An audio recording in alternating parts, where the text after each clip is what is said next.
Hey folks, Eric Stacklevick here. Welcome to a very special Sunday edition of the Watchman Newscast. Breaking news. I'm just coming to you from my phone today because I wanted to report on this and keep you all updated. The Iranian regime now says that if it so chooses, it is capable of producing a nuclear weapon. Now, you may say, what's the big deal? We've been hearing about Iran's drive for nuclear weapons for years now. Folks, this is different. All along, remember, over the years, the Iranian regime has said that their nuclear program is strictly for peaceful civilian purposes. That's why today's statements by a senior advisor to Iran's supreme leader, Ayatollah Khamenei, are such a game changer. I want to quote him directly from the Jerusalem Post. A senior advisor, I'm just reading off my laptop here, I don't want to misquote him, a senior advisor to Iran's Supreme Leader Ali Khamenei told Al Jazeera's Arabic service today, Sunday, July 17th, that Iran is technically capable of making a nuclear bomb, but it has not decided yet whether to proceed. Now, to quote him directly, and his name is Kamal Karazi, again, a senior advisor very close to Iran's Supreme Leader. He said, quote, "In a few days, we were able to enrich uranium up to 60%, and we can easily produce 90% enriched uranium. Iran has," he says, "the technical means to produce a nuclear bomb." There you go.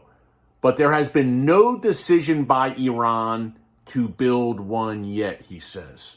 Now, he went on to say that in any future nuclear talks between the Iranian regime and world powers, including the United States, Iran's ballistic missile program and its sponsorship for terror organizations across the region are not on the table.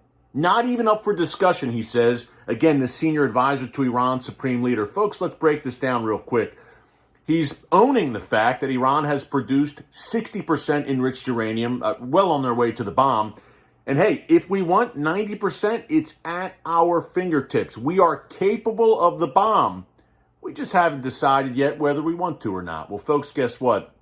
They've made the decision, not recently. That decision was made by the Iranian regime decades ago to pursue nuclear weapons. If you had any doubt, look no further than that large treasure trove of sensitive Iranian documents that Israel's Mossad was able to get a hold of in a daring mission in Tehran. Again, back in 2018, then Prime Minister Benjamin Netanyahu revealed these documents to the world, which gave a lot of in-depth inside information on the process the Iranian regime was undergoing on its way to nuclear weapons.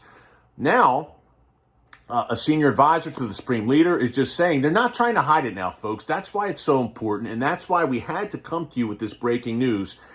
Very important to know that this regime has been very disciplined when it comes to the messaging on its nuclear program over the years. They have adamantly insisted, year after year, negotiation after negotiation, that they are not after nuclear weapons, only for civilian peaceful purposes. And then some of the naive sorts, I guess you would say, here in the Western media have basically carried the regime's water and said, hey, the Supreme Leader even issued a fatwa, or an Islamic religious ruling years ago, saying that we aren't going to pursue the bomb. It's very un-Islamic for Iran to have nuclear weapons. And they actually believed the Iranian regime's word on that. If the Supreme Leader gave a fatwa, well, it must be true.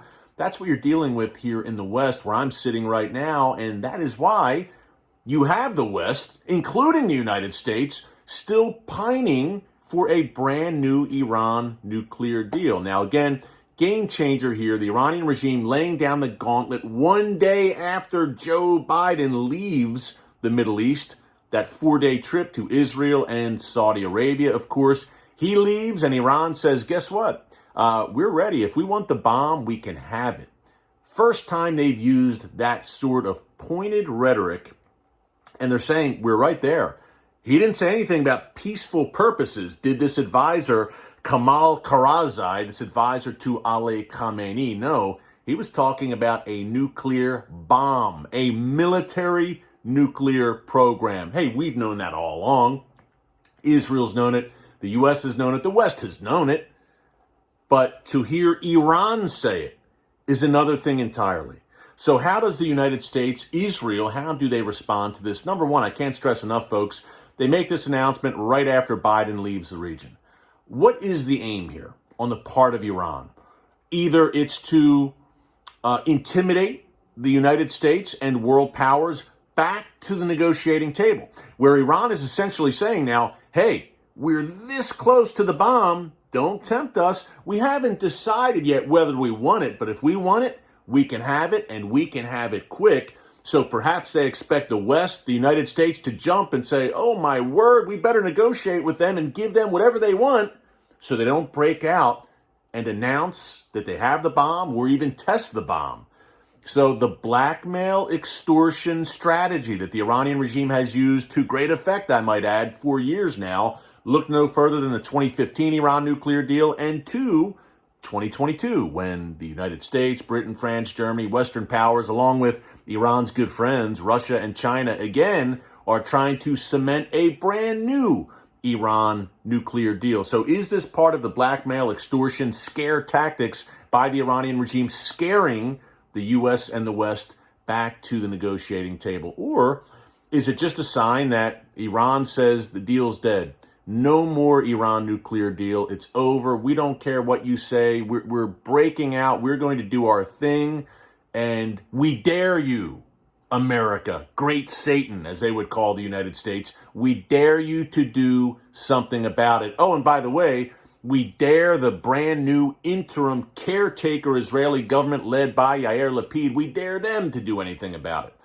The Iranian regime is feeling very confident right now, and Karazi, in this interview with Al Jazeera, also said, look, the standard Iranian rhetoric, if Israel dares do anything, we will strike them hard, etc. We become used to that from the Iranian regime. But folks, keep a very close eye on this. It will be very interesting to see how Israel responds to these very, very noteworthy remarks from a top official in the Iranian regime close to the supreme leader. Before we go, one more news nugget I had to mention regarding Israel. Pretty serious and effective airstrikes carried out by Israel yesterday, Saturday, July 16th, folks, against major Hamas weapons production facilities in Gaza, deep underground. Now, Israel, according to the Israel Defense Forces, they reportedly used powerful bunker-busting bombs that were precision-guided, I believe, and they targeted this major, one of the biggest Hamas weapons manufacturing sites in the Gaza Strip. They, according to the IDF, destroyed some 16 tons of explosive material. I'm just kind of getting my facts straight here. Yes, 16 tons of explosives destroyed when IDF jets dropped the bunker-busting bombs on a subterranean facility. There were rockets being produced at this facility and drones, unmanned aerial vehicles. Surprise, surprise. That is, for an Iranian proxy, that's a must. You have to be rolling attack drones off the assembly lines. But Israel carried out a pretty serious strike. 16 tons of Hamas explosives destroyed.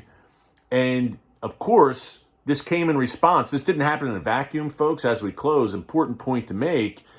This came in response to Hamas rockets that were launched out of Gaza towards the Israeli city of Ashkelon. Thankfully, those rockets did not hit the mark. They were shot down, but Israel responded. And Yair Lapid, whether it's Netanyahu, Naftali Bennett, now Yair Lapid, folks, there may be daylight on domestic policy, certainly among Israeli political factions, but when it comes to Iran's nuclear threat, Hamas, and responding to Hamas, there's really no daylight among Israeli political figures, left, center, and right. Israel might be disunited on many points, but unified for the most part when it comes to national security. And that will be very important in the days to come, as it looks more and more likely now that a strike against Iran's nuclear facilities is eventually going to come. We don't know when. But folks, it looks like we are on the point of no return now. Iran is not climbing down, clearly, based on these comments today. We'll see how the U.S. reacts. Again, a slap in the face to Biden to not only make this pronouncement right after he leaves, but for Hamas, right after he leaves, to fire rockets into Israel. We're keeping a very close eye on all of this with you. Thanks so much for joining us on this special Sunday breaking news edition of the Watchman Newscast. Until tomorrow, God bless you. And remember, never hold your peace.